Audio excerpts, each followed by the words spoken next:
حضرت حمزہ کے واسطے 2 کفن کے چادریں لے کر حضرت صفیہ رضی اللہ تعالیٰ عنہا آئیں. کفن پہنانے کا موقع آیا. رسول اللہ صلی اللہ علیہ وسلم نے دیکھا کہ بازو ایک اور لاشا پڑا ہوا ہے مصعب ابن عمیر رضی اللہ تعالیٰ عنہ کا. کون مصعب ابن عمیر؟ مکے کا سب سے مالدار آدمی، یا پھر مالدار نہ کہیں تو سب سے اچھا ڈریس پہننے والا. پورا مکہ جس کو ماڈل مانتا تھا کہ کپڑے پہننے ہو تو مصعب ابن عمیر کی طرح پہنو. بازار میں ہمارے پاس جس طریقے سے ایک نیا مال آتا ہے تو فلاں ہیرو کو پہنایا جاتا ہے، وہاں پر نہیں تھا. مصعب ابن عمیر جس قسم کا لباس پہنتا تھا، مدینہ مکے کے دوسرے نوجوان اس لباس کو دیکھ کر پہنتے تھے. خوشبو لگانے کا اتنی بہترین خوشبو، مالدار باپ کے بیٹے حضرت مصعب ابن عمیر اتنی بہترین خوشبو لگاتے تھے کہ مکے کی جس گلی سے گزرتے تھے 4 گھنٹے تک اس گلی سے خوشبو آیا کرتی تھی. لیکن پھر کیا ہوا؟ اسلام کی قربانیاں، اسلام کے واسطے قربانی دینے کا جب جذبہ آتا ہے تو پھر یہ دنیا کی چیزیں، دنیا کے مال، دنیا کی جائیدادیں، دنیا کے عہدے، دنیا کے رتبے سامنے نہیں آیا کرتے. اسلام قبول کیا، ماں کے پاس گئے، جا کر کہا کہ امی جان، میں نے نبی کے لائے ہوئے دین کو قبول کر لیا ہے، میں بھی کلمہ پڑھ چکا، میں بھی مسلمان ہو گیا. ماں نے کہا کہ مصعب خبردار، اگر تو نے محمد کی بات مانی گھر سے نکال دوں گی، جائیداد سے بے دخل کر دوں گی. کہا کہ نہیں امی، سب کچھ نبی کے نام پر قربان، جائیدادیں نبی کے خدموں پر قربان، مال نبی کے خدموں پر قربان، عزت نبی کے خدموں پر قربان.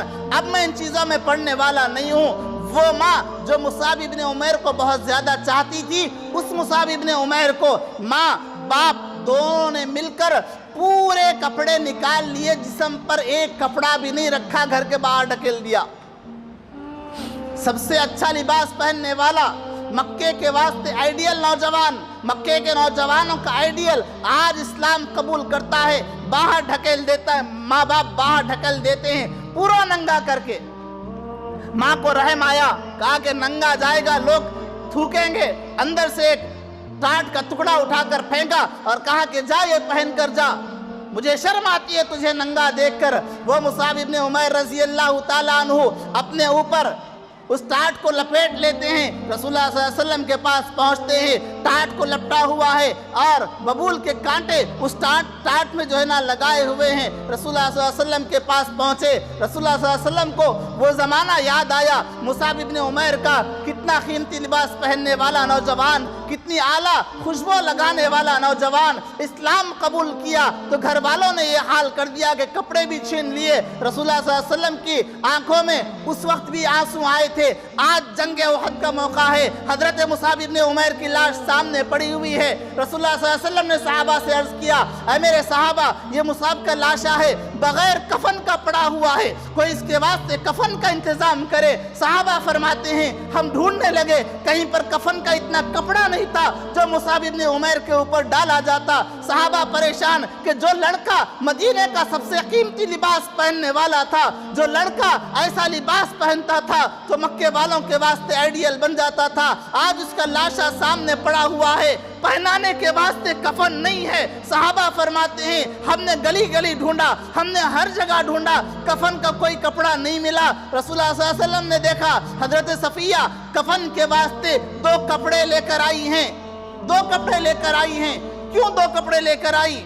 اس واسطے کہ میں نے گزشتہ جمعہ عرض کیا، حضرت حمزہ کا ہائٹ بہت زیادہ تھا، ایک چادر میں نہیں دیا جا سکتا تھا کفن.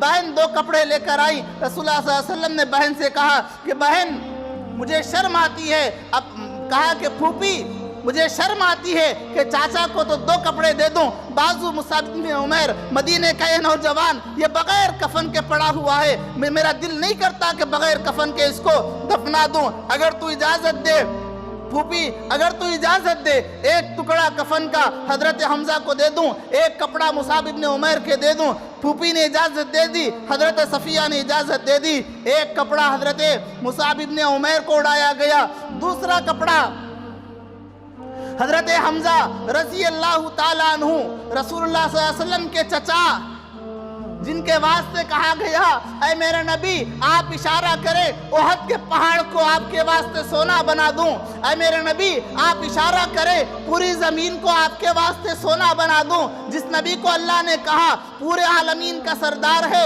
اس نبی کا چچا حضرت حمزہ رضی اللہ تعالیٰ عنہ اس دردناک شہادت کے بعد میں لاشا پڑا ہوا ہے، کان کٹا ہوا ہے، ناک کٹا ہوا ہے، سینہ پھٹا ہوا ہے۔ اس حالت میں رسول اللہ صلی اللہ علیہ وسلم کے چچا وہاں پر پڑے ہوئے ہیں، ایک کفن اڑایا گیا، کفن کی لمبائی اتنی تھی اگر سر کی طرف ڈھانکتے تھے تو پیر نظر آتے تھے، پیر کی طرف ڈھانکتے تھے تو سر نظر آتا تھا۔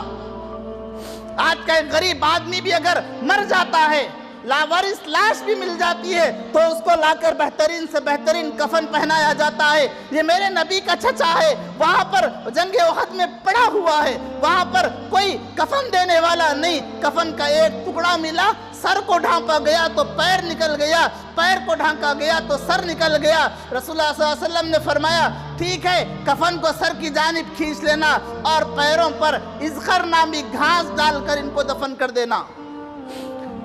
مہنگے مہنگے کفنوں پر ہم مر مٹنے والے، حضرت حمزہ کے کفن کو کبھی یاد رکھیں، حضرت مصعب ابن عمیر کے کفن کو کبھی یاد رکھیں۔ اسلام اس زمانے میں غریب تھا، مسلمان اس زمانے میں غریب تھے لیکن اسلام امیر تھا۔